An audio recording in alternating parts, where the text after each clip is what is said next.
Hey everyone, welcome to The Weekend Show, where we discuss big issues and big questions that come up as we're reading through the Bible this year. We also aim to discuss some of your questions as well, because you guys send us in your questions, and some of them are really hard-hitting and really good, and they make for some really good conversation. Now, if this is your first time here, my name is Corie, and I'm joined by Matlock, my husband. Hey, Matlock. Hey, I'm back. You're back? You're back? And there's some pretty decent conversations. Yes, there are. Today. Pertaining to specifically Isaiah 36 to Isaiah 53, which was what we're supposed to read this week. If you didn't, that's okay. But there's big questions pertaining to this. Even our big question is a viewer question because it's so big and long. So, yes. So we'll get into it. There's a whole bunch on the nature of good and evil and on even the forbidden chapter, Isaiah 53. So we'll get into it. It sounds so mysterious. The forbidden chapter. Yeah, I know. It's amazing. I love it. So let's start off, Corie. I'm going to introduce. We'll just get right into it. Sure. If you don't mind. There's lots. There's a lot. So we gotta do. I love Isaiah. Let's do it. Let's do it. Okay. This pertains to Isaiah 43. Okay. Yes. It's a viewer I'm question going to flip there. From Charles.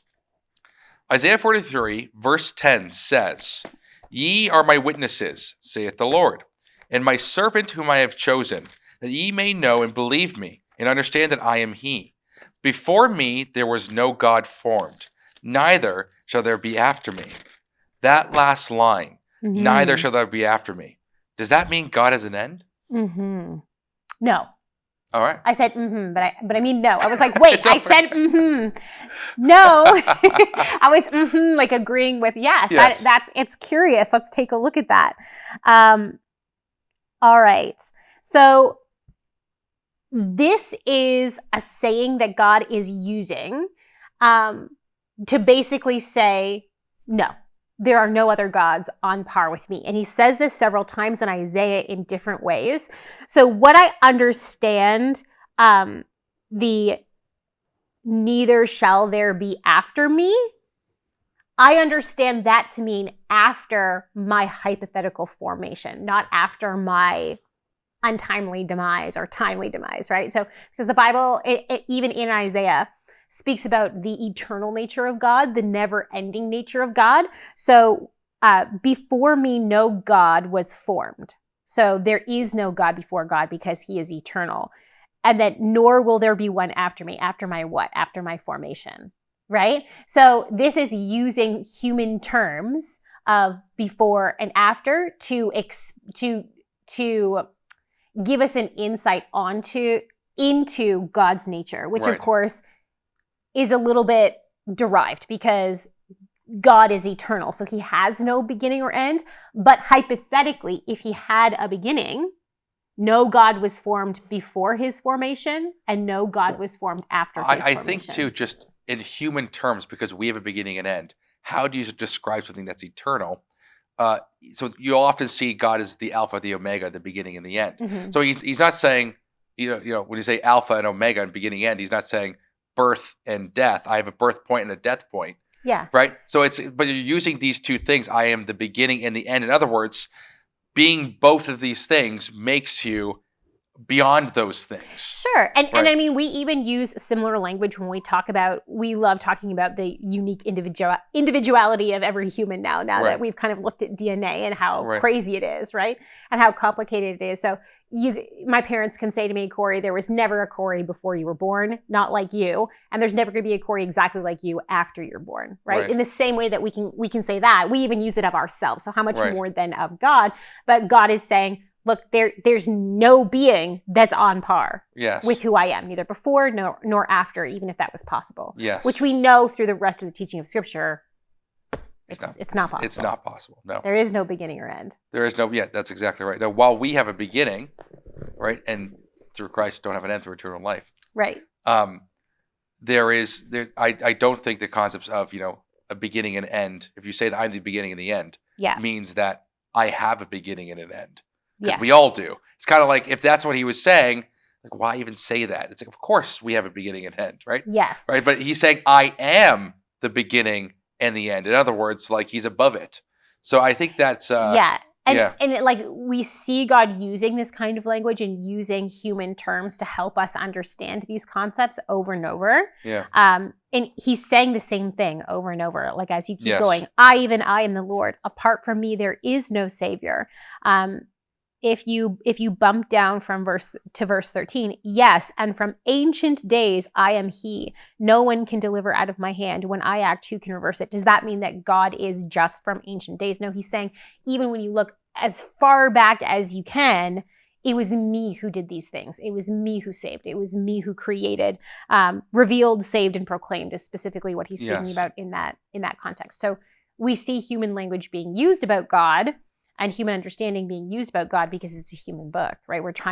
God is using our language through the prophet to try to help us understand these concepts about who he is. Right. But it's basically claiming his uniqueness and his superiority over all other so-called gods that Israel was currently engaged in also worshiping. So like the mythological beings of, Greek mythology, Zeus, right? Mm-hmm. Kronos, all these guys, they were created. And that's the idea. It's like these fallen angels, these lowercase g gods were created beings. They are not the beginning and the end. Yeah, and when you look at the Mesopotamian pantheon, they did believe in lesser gods and gods that were able to usurp power. Yes. So from their cultural understanding, this would also be God saying, I am not a lesser God that usurped power. I am the God, the only God, and no one can usurp me, and no one is the same as I am. And I was thinking, that's the reason why I brought up Zeus and Kronos, because Zeus overthrows Kronos. Right. And it's the same way. And actually, what's really interesting, if you look at a lot of those old mythologies, they all involve a lesser god overthrowing the most powerful god. Maybe kind of like, I wonder if there's like a character in the Bible that's trying who to do that, tries to take over God's throne and ruin his creation and get glory for himself or something. I wonder what that's all heading to. But it's really interesting that all those old Mesopotamian mythologies, even Mediterranean, and it goes on the list, they all have this lesser god overthrowing the supreme god. Yeah. As if he is equal to them. Mm-hmm. And I just find that it is amazingly fascinating because against the grain, the biblical story is actually, no, that guy loses. Mm-hmm. Which is like, it kind of goes against your nature of the underdog. Like human nature is like, oh, I want to win. Like I'm the small guy. I'm going to beat the big guy. But it's like, hold on a second.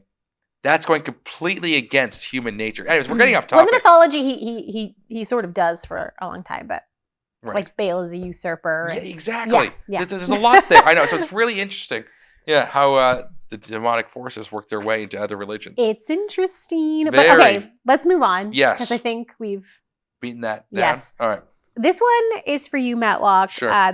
This is from Helen. It's about Isaiah 45, verse 7. And she says this. Isaiah 45, verse 7 reads, I form the light and create darkness. I make peace and create evil. I, the Lord, do all these things. That's the King James Version. Right.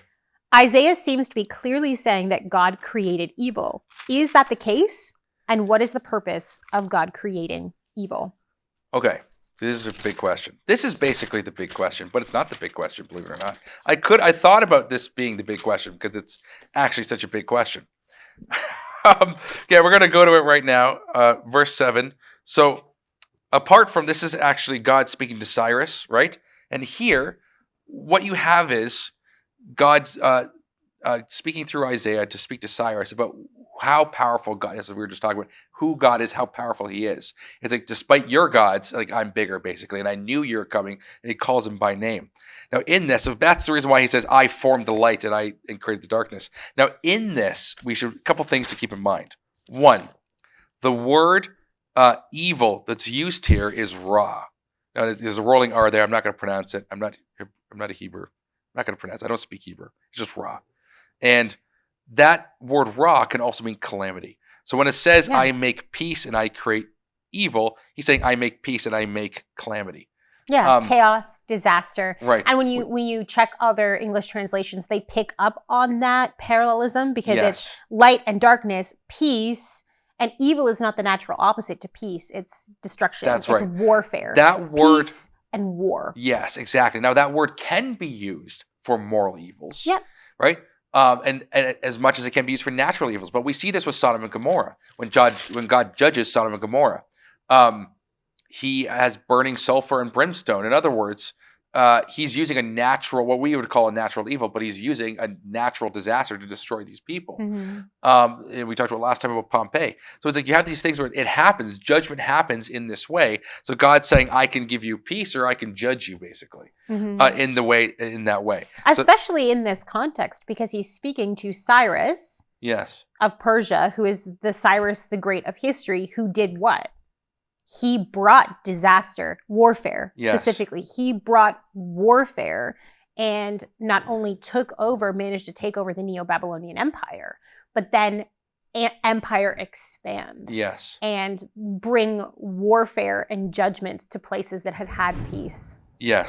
So especially in this context, I think the other English translations are very justified in their translation of disaster. I think so too. And also, too, another thing to keep in mind here is the word create. Now, depending how you think, some people might think God created like evil to be like a substance that like exists and created. Satan didn't fall, but he was like created in his evil state the way it was. The word create there is not ex nihilo. It's not from nothing. He's not creating evil out of nothing. The word there is bara, and it really does also refer to just making things out of the currently existing things. So I think the appropriate word there is make. And we would say you make a chair. That doesn't mean you're making the chair out of nothing. You're making a chair out of wood and things that currently exist. So you're putting things together and that to form a desired result. So it's not creating evil like out of thin like absolute nothingness, as if God's creating sin and stuff like that. The idea here is that God's permitting, by making these situations happen like calamity, he's permitting these things to happen. So just de facto, by his permission, therefore, he's the one who allowed it to happen. I think that's just the only way to see it, in my view. And importantly, in this chapter, in the context, he's going through all these things. He starts with the light and the darkness, peace and disaster, but then it goes on and he talks about how he causes it to rain. He makes children be birthed. He made the earth. He made mankind. He made the heavens. Right. And then he goes, I will raise up Cyrus in my righteousness. I will make all his ways straight. Not morally straight, but like physically, he's going to be able to take kingdoms. And God is claiming control over this. So he's saying it's not because Cyrus is how history remembers him. It shouldn't be Cyrus the Great. It should be Yahweh the Great, because God is causing this to be done. So here in Isaiah 45, God is claiming this is a movement of him. Specifically. Yes. So. Yeah, no, for sure. And so basically he's talking about his sovereignty over the nations. He's bringing judgment. And he's bringing restoration, importantly, for his people. So, an end.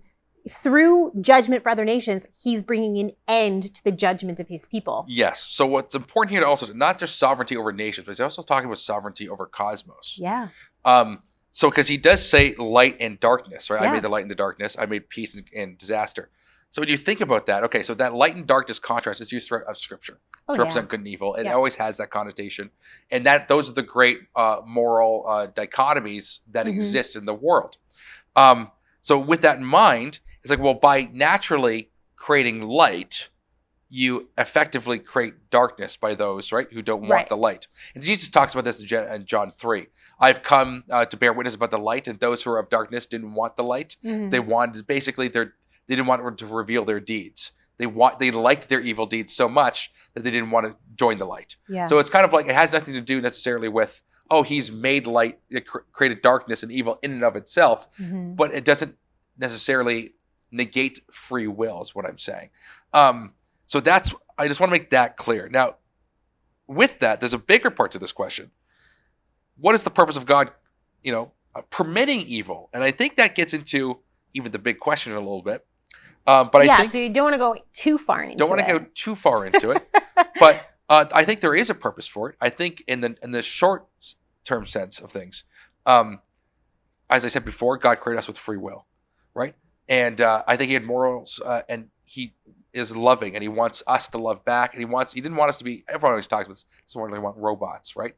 Like he could have made us rocks, right? rock. That's not really love. If we're just rocks, it's not loving. So he's trying to keep everything that's like static. He wants us to move. Our free will is a moving thing. So with that in mind, if we're moving, if we're in this world with free will, with the opportunity or the not permitted, permitted is kind of a weird word to use, but essentially the capacity to fall into temptation, into sin, and to do evil, and to fall into iniquity, we're doing perpetual evil consciously, not just mistakenly, but consciously doing heinous evil. God saying that the purpose of this is that through free will. I'm going to use an argument from evangelical philosopher Clay Jones. Essentially, is that when come Judgment Day, God's using this time of refinement for when we enter heaven. Because Clay Jones argues that we have free will in heaven. So the point here is that we're using this time to hate evil so much so that come Judgment Day, we are able to see, basically not fall in heaven.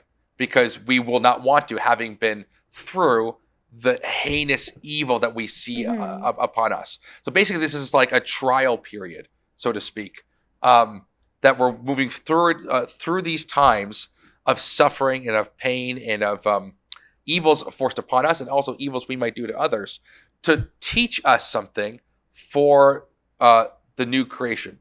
And see, I think that's very much needs to be relegated to the big question, because I think specifically here, I understand that Helen is asking that big question. Yes. But because of the context of this question, it's in Isaiah 45. I don't believe it's saying that God created moral evil. Right. I believe this is saying God makes times of peace and he makes times of warfare. That's exactly what he's saying, yes. And I think based off the context of the chapter, that's what it is. Right. And then why then is God creating times of peace and times of disaster or times of warfare in this chapter? And the answer to that is God is bringing a time of warfare to the land during the time period of Cyrus to bring judgment to moral evil, human moral evil that has happened in the nations. And by bringing that judgment on the Babylonian Empire specifically, because Cyrus was going to come in and take over the Neo-Babylonian Empire and turn it into his Persian Empire. So he's bringing judgment on the Babylonian Empire, and by so doing is ending the judgments of the remnant of Israel and Judah, allowing them to escape their exile and go back to Jerusalem to rebuild the temple and the walls of Jerusalem. So in this context, why is God creating evil, which should properly be seen as creating warfare, not moral evil here? He's creating warfare to bring judgment to evil and to end a period of punishment for Israel and Judah, at least the remnant. Right. Like in this context. Now, there is a greater question. Of course, we'll get into the problem of evil, but that's for the big question. Yes, that's fair. But I will, yes. But even with that, him creating warfare, again, that idea is that like he's not like, there are other beings who have self-control here. They could say, well, I don't want to go to war. I don't want to kill people. But they're not. Right. So the point here is that like he's utilizing it. He's mobilizing it. Exactly. For his purposes. And that word bara permits those wars. So it's not just creates. Yeah. Like there's broader connotations with the word. Anyways. Fair enough. Let's move on. Corie, I'll ask you the next question. Okay. All right. This has to do with the forbidden chapter. Isaiah 53. Yeah. Is the suffering servant in Isaiah about Jesus? Yes. Dun, dun, dun. The $1 million question. That's right. The life eternal question. So of course, Christians believe yes, that Isaiah 53 is absolutely describing the work of Jesus Christ as the Messiah of Israel, as the Savior of the world, the suffering servant. Verse 4, surely he took up our pain and bore our suffering, yet we considered him punished by God, stricken by him and afflicted. but he was pierced for our transgressions. He was crushed for our iniquities. The punishment that brought us peace was on him, and by his wounds we are healed. We all like sheep have gone astray. Each of us has turned to our own way, and the Lord has laid on him the iniquity of us all. So it goes on and on. Of course, yes, Christians absolutely believe that Isaiah 53 and beyond, like earlier and after, when Isaiah is describing the servant of God, many times it is describing Christ. Now, this is not the way that this chapter is viewed in Judaism. The servant of God is believed in Judaism proper, as far as I understand, to be referring to Israel as a corporate nation. Now, there's some trouble in here because while Isaiah does refer to Israel and Jacob as the servant of God, there seem to be really personal elements in here. Like, we all like sheep have gone astray. Each of us has turned to our own way, and the Lord has laid on him the iniquity of us all. So talking about how corporately Israel and Judah have gone astray, but there's an individual or there's someone that this is being put on. That line is huge because that pretty much divides the national Israel from the person Israel. Yeah. Right? So it's like, that's huge. And also verse 9, and they made his grave with the wicked and with a rich man in his death, although he had done no violence and there was no deceit in his mouth. Can you say Israel did no violence and was no deceit in his mouth? Yeah, no. You can't. This whole book of Isaiah is accusing them of being very deceitful and very violent, both physically violent, but spiritually violent as well. That's exactly right. So what's really interesting here is that you actually have, now there is precedent, as we talked about before the show, Isaiah 44, there is precedent for this idea, just so people understand, that Jacob and Israel itself is a servant. Yes. It is described as a servant. Yes. But there's two servants happening here. Yeah. It's very clear. So you have the national servant and you have Jesus Christ, the Messiah servant, intermingled together as one. And you see this even in the New Testament, right? People describe, you talked about the book of Matthew, how he describes Jesus as Israel. Okay, so that was before the show we talked about that. Yeah, Yes. so these folks don't know that we talked about that. I already said that. I said before the show. Okay. I could have sworn I said that. If I didn't, I apologize. You did, but it was a little bit earlier. I just wanted to clarify that we see the Gospel of Matthew.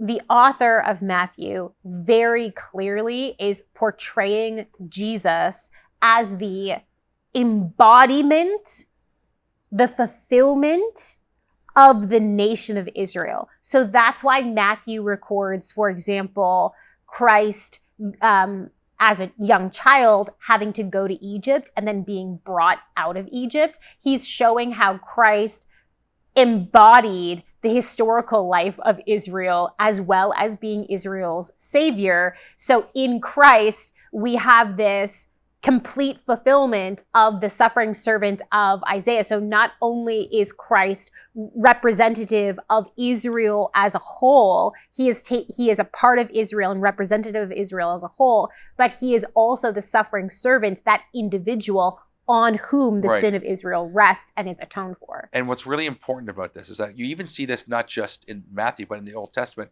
where the king is the representative of the whole nation. Yeah. Jesus Christ is the priest king to come, the Messiah. Okay, representative of Israel, who when he comes at Hosanna and the waving the palm leaves at him, and he gets inaugurated as king. Here you have also David when he gets the census done. Okay, so when he does the census, Israel suffers. Israel gets judged for David's decisions. So you also have a situation where it's like in reverse, where it's like, whereas David is literally the representative of Israel, just like Christ is the representative of Israel. So you have this, but in this case with Jesus, he is literally like the embodiment of Israel. It's much more different, right? But in the same way, whereas the king holds the keys to the punishments and the judgments and the peace of a nation, Christ is the same way, the suffering servant. So you have it paralleled in the New Testament, and you have a precedent for this representation in the Old Testament. Yeah, and I think Isaiah 49 goes a long way in clearing this up because it talks about the servant of the Lord. And when it starts out, you can see how you could go, okay, well, this could be talking about Israel as a whole corporately, but then very quickly it switches into, no, this is an individual tasked, an individual from Israel tasked with a God-given task. Yes. So let's read Isaiah 49. We'll start in verse 1. Listen to me, you islands. Hear this, you distant nations. Before I was born, the Lord called me. From my mother's womb, he has spoken my name. He has made my mouth like a sharpened sword. In the shadow of his hand, he hid me. He made me into a polished arrow and concealed me in his quiver. He said to me, you are my servant, Israel, in whom I will display my splendor. So you could be like, okay, well, that's personal language, but he did say Israel, so maybe this is corporate. But I said, I have labored in vain. I have spent my strength for nothing at all. Yet what is due me is in the Lord's hand, and my reward is with my God. Verse 5. And now the Lord says, he who formed me in the womb to be his servant, to bring Jacob back to him and gather Israel to himself. Boom. So now it's moved from this is Israel to this is an individual tasked with bringing Jacob back to God and gathering Israel to himself. For I am honored in the eyes of the Lord, and my God has been my strength. Verse 6. He says, it is too small a thing for you to be my servant to restore the tribes of Jacob and bring back those of Israel I have kept. I will also make you a light for the Gentiles, that my salvation may reach to the ends of the earth.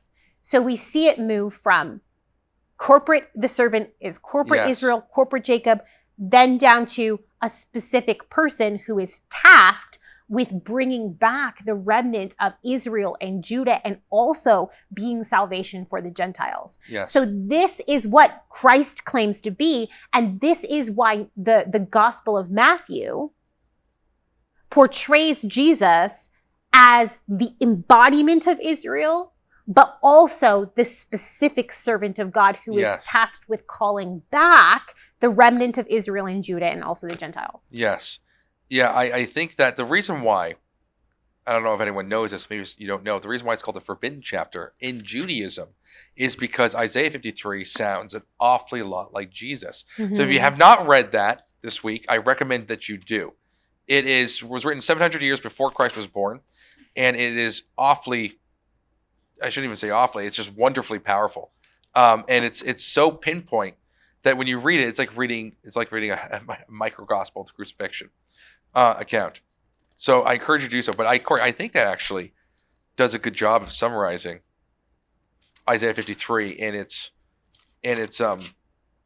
the nature of it. Basically. Yeah, I think so too. And I think like each chapter in Isaiah leading up to chapter 53 has something to say on this. Like when you look at Isaiah chapter 50, for example, it contrasts the sin of Israel with the obedience of the servant to God. Like they're different. Yes. Israel is sinful, but this servant is not. That's right. Right? So. That's right. It's definitely worth a careful study.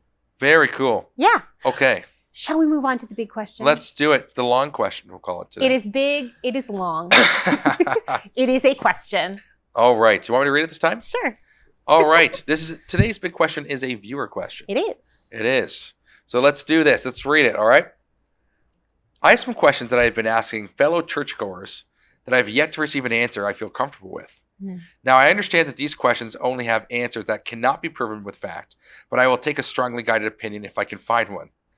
The first question/statement that I'm currently struggling with is one that is very popular, and that is, if God was all loving and all good, why create sin? Now, to say man created sin doesn't resonate, as God created man with the ability to sin, and being all-knowing, knew that they would be in the condition to sin and would therefore commit sin. To say that sin is necessary in order to achieve the kingdom of God also does not resonate with me, as aborted babies are believed to go to heaven without having to go through the trials of this earth. If God was all good and can create a space where there is no sin, why would he originally not start with that plan instead of creating so much destruction? The argument to have faith perplexes me, as if faith is the only reason why we are driven to believe such a bizarre complex that makes no rational sense, Why does one then not believe in Bigfoot if it is simply faith that is guiding the belief? Mm-hmm. Yeah. Very big question, a good question. And I can see that you're being honest with how you're wrestling with that. And I so appreciate that. There's a couple things here. First of all, I appreciate you explaining what you mean by faith, in that you say faith, you're comparing faith to rational sense, and you're saying if you have faith, if you say to have faith, you mean that something can't make rational sense. And I would challenge that a little bit in saying that when you look at what the Bible means by faith, faith can make rational sense. Faith is trust. So why do I trust Matlock as my husband? I don't trust Matlock blindly. I trust Matlock because I know him. I know his character. And so I have formed the opinion that I can trust him. I mean, I'm married to him, so I trust him, right? Now, it's possible that Matlock breaks that trust, breaks my faith, and that is a very difficult thing to reconcile. It can be reconciled, right? But in human terms, it's a very difficult thing. But it's the same way with God. So when we say that we have faith in God, it's not a blind faith in that I'm just saying that people should not be saying to you, just believe in God for no reason. Just believe that he has your best intentions in mind for no reason. That's not good. And I agree with you on that it's not fair. But I would say that I do believe a rational case can be made not only for the existence of God, but also for his goodness and his lovingness. So we can look at a track record of God so that we can bridge the final leap of certain things with faith, right? With trust specifically. And to add to this, like, God is called faithful and all-knowing, right, in the Bible. So this idea of having, she even mentioned it, how is he all-knowing? So you have knowledge is not incompatible. Omniscience is not incompatible with faithfulness. Right. So you already have there. So if that's the case, then we have to ask ourselves, okay, so what is faith? You talked about trust. You have evidence to trust somebody. Oh man, and right? You may not always feel trust. Right. That's why faith isn't a feeling, right? Right. Because there are times where, because of my own insecurities, I may not trust you. Right. I may not have faith in your character. Right. But because I've made a promise to you to be faithful to you and to have faith in you, right, I will choose to trust you and to have faith in you. Right. Right? So it doesn't have to be, faith can be a choice, is what I'm saying. And we see that, I think we see that emphasized in the character of God as well, where he is faithful. He chooses to treat us in a certain way. And the important thing, again, so because I know earlier she was comparing it with cannot be proven with fact, and it's just an opinion. So this idea that faith is just a subjective, private thing that you have, and that, the material world is the only public objective things that we have. Yes. Right? It's that false dichotomy, the fact-value distinction that's been made through scientism and stuff, that has essentially bred to this way of thinking. Right. I would say the evidence for Bigfoot is very meager and based off of people's opinions and experiences that have proven to be not very trustworthy. So to have faith or to have trust in the people who believe in Bigfoot is inherently a different thing than to have faith, to have trust in the character of God, because there's so much history that has established a character of God. So I would say it is a different thing. But let's circle back around to this creation of sin and evil. Now that we've kind of cleared up the faith thing, let's jump into the question proper, I think. Okay, so let's start off. So I'll reread it again. The first question that I'm currently struggling with is very popular. If God was all loving and all good, why would he create sin? Right. Start there. So first of all, biblically, he did not create sin. And we're going off of the Bible. Now, I know that's what the greater context of what she means, but based on theology that we have, no one believes that God created sin. Right. We believe that man fell through free will voluntarily, and therefore sin entered the world through man. Right. Through voluntary transgression. So sin is that which goes against the morality of God. It goes against God. Also, it is other. Right, because what distinguishes sin from evil, sin is also, it misses the mark. It's purposelessness. It doesn't have a target. Whereas like God, for example, we talked about doing calamities and disasters, does have a purpose for evil. In other words, and for these things happening, whereas sin is not that. It's purposelessness, it's mindless, it's aimless, right? It's just floating above, it's not tethered to anything in particular. And that's essentially what we have. That's our condition. We feel empty and we're void and meaningless. So that's important, that distinction there between the two. Now, I appreciate her clarification here where she goes, now to say man created sin doesn't resonate with me, as God created man with the ability to sin. That is true. Yes. And being all-knowing, God knew that they would be in the condition to sin and would therefore commit sin. So God knew that Adam and Eve would sin, and yet he still created them. Right. Yes. Yes, he did. And so the first thing that I would say is I do still think it is very true that just to create beings that were not God himself was creating the potential for sin.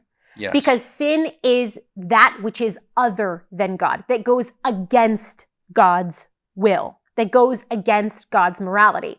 So if he truly wanted to create a being or beings that were not him, but were still something other than him, he would have had to have given that just opens up the potential. That potential is there for them to choose to not follow him, to go against his will, right? That's right. Because remember, God could have created copies of himself, but I think we could argue that God already has copies of himself, right? He's a Trinity, God the Father, God the Son, God the Holy Spirit. They're distinct persons, but their will is one, right? So God already has that relationship. So I don't think we can get around this concept that by creating another being that was truly free, it necessarily opened up the potential for sin.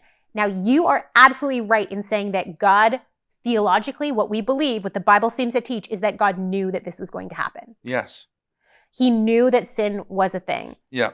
Here's where I do think, you're probably not going to like this, but here's where I do think that the trust factor comes in, that the faith factor comes in, because God believed, because he did it, we can realize that God believed that it would be worth it. God believed that all of this crazy history of humankind and the world would be worth it in the end. But he didn't just leave us by ourselves to be like, well, I guess we just have to believe that. I guess we just have to trust that. What God has done throughout that crazy history of the world is he's interacted with mankind. He's revealed his nature. He's revealed how much he loves us. He's revealed that he is a God of righteousness, of justice, but also of mercy and love. And I believe, based on the Bible and based on history, and even based on my personal interactions with God in my own life, that God has established his character enough that I can trust in his righteousness, that I can believe him when he says that. So for me, that's where it hits. Yeah. How about you? Well, I think to even here, knowing that man would sin, yes, and perhaps it's impossible to create a world where they don't sin and stumble at some point. It may be. And this is possibly the best possible world that you could have with the minimal amount of suffering and stuff, given that we are free will creatures. Mm-hmm. Now, what's interesting here is that the opposite side of this, because these are questions, but there's stated as statements essentially. There's not really question marks because it's coming from an atheist. This is like kind of like a firm belief with these things.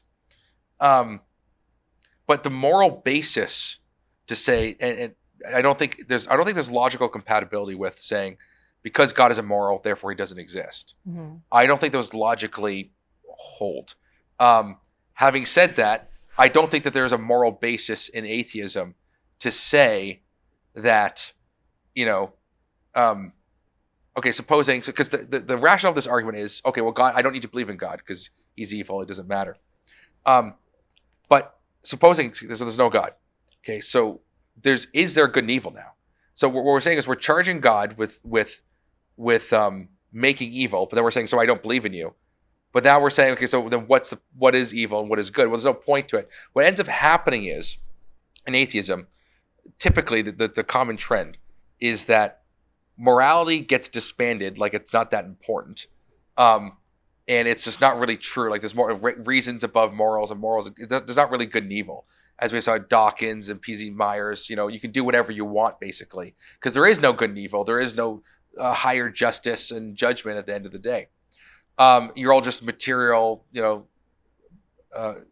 chemical stuff, just moving around. And meaning itself, the questions themselves don't exist. Because that's just meaning. There's nothing to them. They're not grounded in physical reality. So even to struggle with it is useless. So what ends up happening is, it ends up just becoming like a very cold world where goodness and evil just don't even really exist. So then the question kind of implodes in itself. So why even ask the question?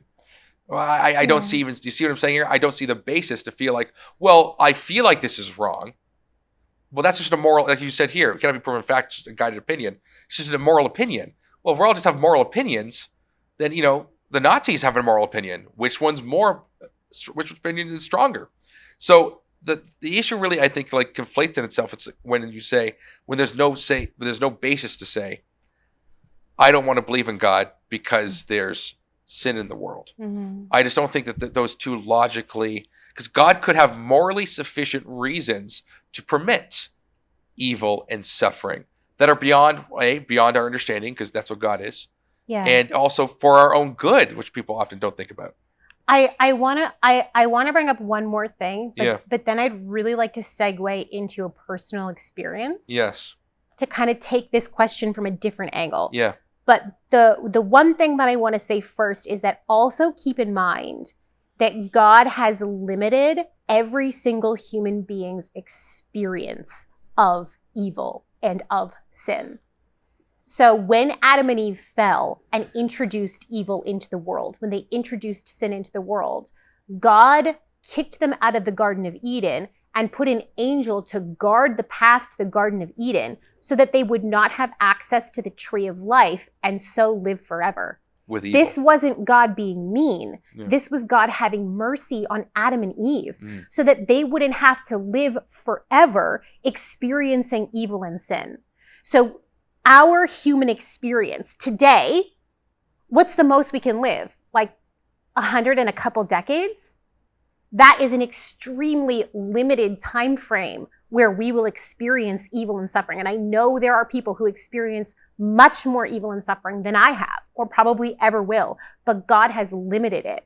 So I think that's something that often gets overlooked. Yeah, so that's a really good point. In this is that we see God's mercy where he's like, this isn't it. You, like the psalmist talks about how, and the author of Proverbs and the author of Ecclesiastes, how men and women, we're like grass. We sprout up, and we're like wild flowers. We sprout up and we bloom, and the breath of God blows on us and we get swept away. And in Isaiah, I'm pretty sure it's in Isaiah, the prophet says, the righteous are taken away, meaning they die. And no one takes it to heart. No one thinks about it. I'm paraphrasing, obviously, that the righteous are taken away from the face of evil. Right. They're rescued from sin and rescued from evil. This is such a small moment of time, and God's justice will make it right. Okay, right. Now, I want to take this from a different perspective because I'm a mom. And I've had to struggle with this concept because in my generation, it is a very popular thing. And I know it's not just my generation, but it's a very popular thing for friends our age to contemplate having kids and say, you know what? I don't think I want kids, because why would I want to bring kids into a world like this? Right. Where they're going to experience suffering. And this is a question that I've had to think about deeply because we have 3 children. Had to think about this because I don't want my children to suffer. I really don't. I made a new friend recently, and she was telling me how she had a baby who, when the baby was in utero, the doctors realized that she had multiple genetic conditions, like very bad, as in they didn't know how long she would live. Probably she might not even make it to delivery. And the doctors were encouraging my friend to abort. But my friend doesn't believe in abortion. She's a Christian. Her and her husband didn't believe in it. They believe in life. They never knew. They're like, we never know what God's going to do. Right. We're going to push forward. And so she did not abort. When her daughter was born, she had multiple genetic conditions that made survival impossible. So they made her comfortable and they gave her a really good life. And she lived for 6 months. And I was talking to my friend as a mom and just thinking like, how horrible that must be. How awful. And my friend smiled at me and she goes, you know what? There was a lot of pain, but she goes, there was so much joy. Right. She goes, my daughter had so much joy. And then she said to me, and this isn't it. This life isn't it. Her daughter experienced joy and experienced what we would call natural evil. She experienced suffering alongside that joy for her short 6 months here on earth. But there is more. That is what the Bible is telling us, that this is horrible, but it's for a time.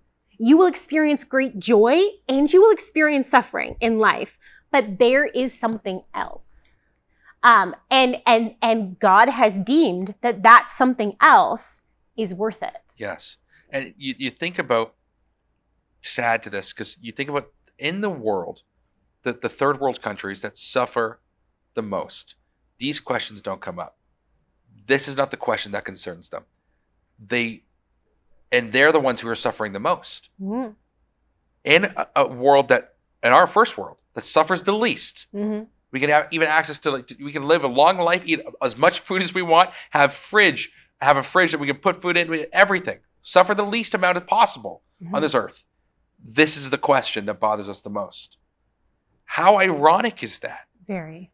It's like the people... We're so adverse to suffering. We're so adverse to suffering. So it's like these questions, and while they're important to grapple with, all it does is, when we say, I believe in my own answer to this question, even though this question itself cannot be answered in materialistic terms, it implodes on itself because it doesn't help the sufferer, or it doesn't give any hope or anything. It ends up just being, well, I don't want to think about it. So you're not actually answering the question. You're just simply saying there is no answer to the question. That's why there's no question marks. There's no question marks on any of these questions because there is no answer. And that's a very sad thing. And like you're saying, there's hope in Jesus Christ. And that was the reason why he came. That's why he came, to give us hope, to give us eternal life. That was the point of the atonement. So to look at it like Christ is working through humanity to redeem it continuously. He's currently doing that. He currently did do that. And he's currently working through us. So it was, as it said here, why God originally do this? It's like he didn't originally do it. We voluntarily fell. But then he's also saving us from ourselves.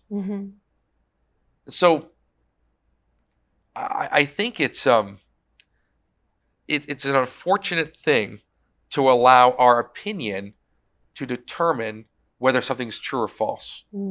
Because that's not how true and false works. Because it says even here, even we believe that these things are true. We have faith that these things are true. The truth exists regardless of what we believe. And God has revealed that through evidence so that we can know that we can hold on to that truth. And I think that is how you get through the pain, the suffering, and the trials of this world. Is that truth is real, and it's a person, and that he helps you get through it.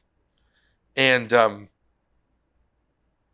don't know. I think that, to me, there's a heart, there's a way of looking at things that has to change, because to have no moral basis and yet challenge God on his moral basis when you don't have any basis at all to challenge him on, I don't think works. And it's, there's no reason why. There's a famous book by I think it's Raymond Guess, philosopher. Is there a world without why? Basically, it's a very depressing book that there is no why to anything. Okay? And this is the kind of world that the atheists desire, that there is nothing more, and that you can do whatever you want. There's nothing that's you're morally grounded to. Even society, even if they want moral structure of society, there's no basis to say this society is greater than this society. This society has truths. There is no truth. There's no falsehood. There is no moral truth. That's for sure. So I don't know if we can even give an answer under the conditions, because things cannot be proven as fact. There needs to be a sense that moral truth exists in order to or a desire for moral truth to exist, to receive a response that's going to edify someone's soul in this. That's fair. I think that's otherwise.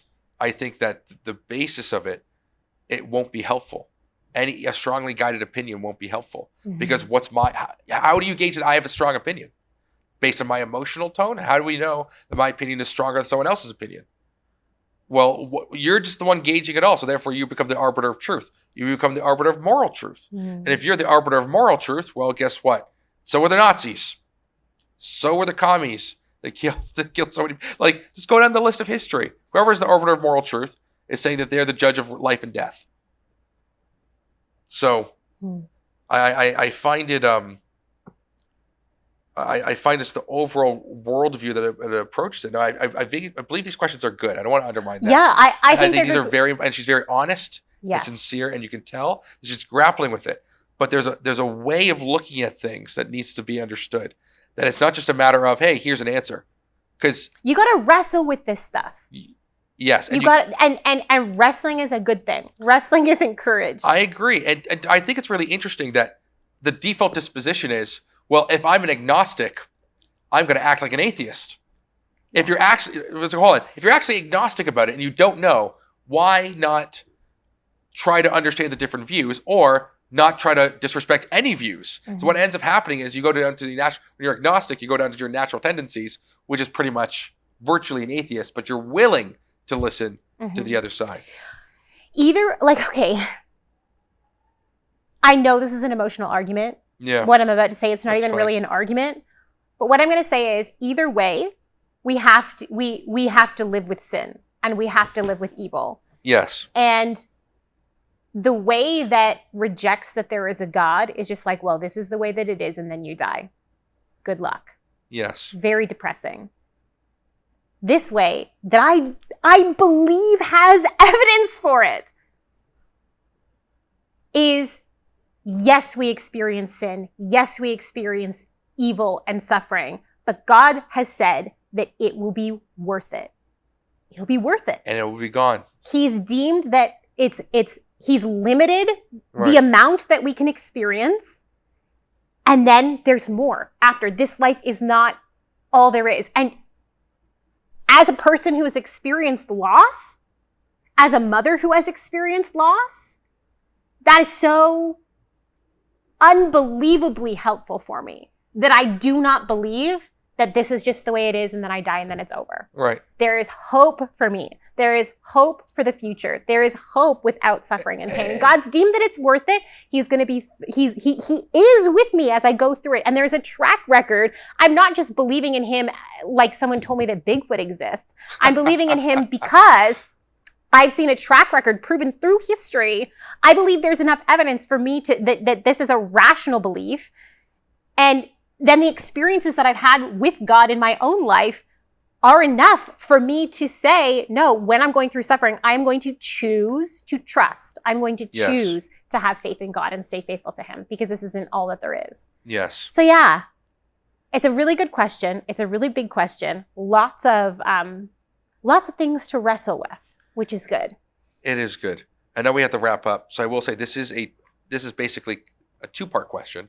I only took the first half, so we'll address the second half another episode. Fantastic. Right. I appreciate the honesty of this question. These questions. It's good.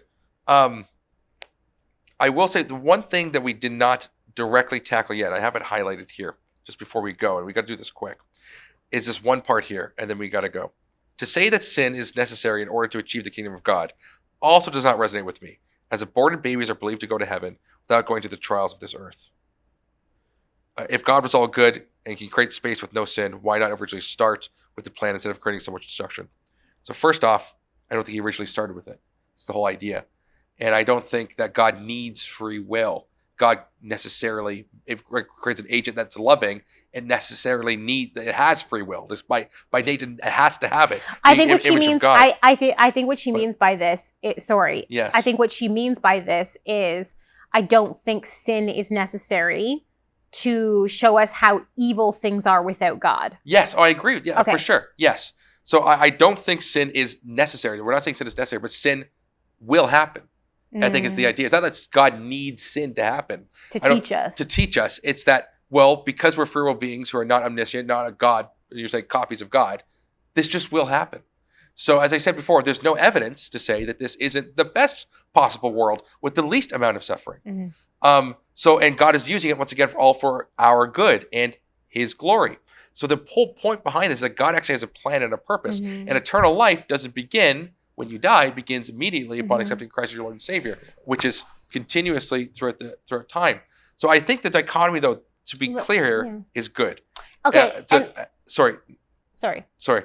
Specifically what she's addressing, as aborted babies are believed to go to heaven. Yeah. Right. This is a half-baked thought on that. Because people often say, like, as humans, we need the experience of sin and evil so that we won't sin in heaven. Right. And then so the thought is, well, aborted babies don't sin, and yet they go to heaven. And miscarried babies don't sin, and yet they go to heaven. So who's to say that they're not going to sin when they're in heaven, when they're in the presence of God? Half-baked thought here. Angels also have free will, and some of them fell, but some of them didn't. So it's not that everyone is going to experience it. Not everyone what I'm saying is, I know angels are not the same as humans, but angels have free will. And not all angels chose to rebel against God. Yes. Some chose to stay with God. So in God's sovereignty, what does that look like with babies who are miscarried or babies that are aborted? Right. It's a question to think about. Half-baked thought, but not all. Even if it's true that some of us need to experience sin and what it's like without God so that we stay with God, it doesn't mean all of us have to. Right. So it's at least a theory. It's a good one. That's all I got. Yeah, I think that when it comes down to it, to say that sin is necessary in order to achieve, again, it's not necessary. It's a matter of, is it inevitable? Right. And as aborted babies are believed to go to heaven without having to go through the trials of this earth. The key part here is that as aborted babies are believed, God is in control here. Regardless of what we believe, it doesn't really matter. Mm-hmm. God's good, God is just, and God knows what he's doing. He's going to judge things accordingly. Someone once asked a question that, are we adults in heaven or are we still kids? Well, I don't know. But here's what, right? So supposing we're adults, right? God's going to trial us on, he knows what we would do, right? So I don't know the full scope of how God's going to judge and how God's going to judge that process. Are these infants somehow adults? I don't know. My point in saying this is that regardless of what we believe about where a child goes, it doesn't really matter because God has that under control. And it's a hypothetical to use that as a basis to be like, the argument to have faith doesn't make rational sense. Because it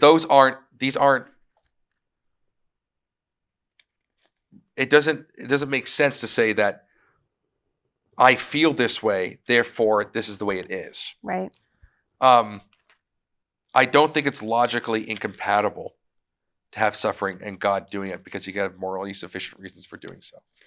So, for the suffering and evil that's at play, he's doing, as I said earlier with the Clay Jones who's said that we have things in this world that we're doing so that in the world we know we won't suffer. In this case, this is like a counter argument to that. Say, well, what about the people who don't suffer, like the babies? I don't have a good answer to that because, quite frankly, I'm not God, and I'm not the final judge, and I don't know all things. And it is a hypothetical question. It is not a belief. It is a question. And questions inherently are not answers. So if we have questions that aren't answered, we have to wait for the answer. And I don't think you can use a question as a firm belief. I just don't think so. It's not a form of knowledge, especially because if these are all just opinions, then they can't be a basis for fact. They're all just opinions. That's what she says. So if they're all just opinions, they can't be facts. So therefore, there's no reason to believe that these are anything. Do you see what I'm saying here? Yep, I do. Yeah. Anyway, so that would be my last thing. So that one's a tough one. I haven't. Yeah. There's a lot here, but it's worth exploring. There's a lot. And some of it deals with the sovereignty of God. I would remind you of Acts chapter 17, where Paul is speaking in Athens, and he's talking about how God has appointed the times and the places where people live so that they might grope for him, reach for him, and find him. So check that out in Acts 17 because I think that pertains a lot to God's sovereignty when it comes to babies and things of that nature. God does have a lot more control than we in the West would like to give him, but that's another story for another day. So we are at an hour. We have to wrap it up. Yeah. What do you guys think about all of these topics? What do you think about the big question, the problem of evil, all of these things? Please pop it down in the comment section below. And until next week, happy reading and happy studying. Thank you so much for watching. We want to keep producing high quality biblical content, but we can't do it without your support. If you feel called to support us, please click the link in the description under donate. Your support really means a lot to us.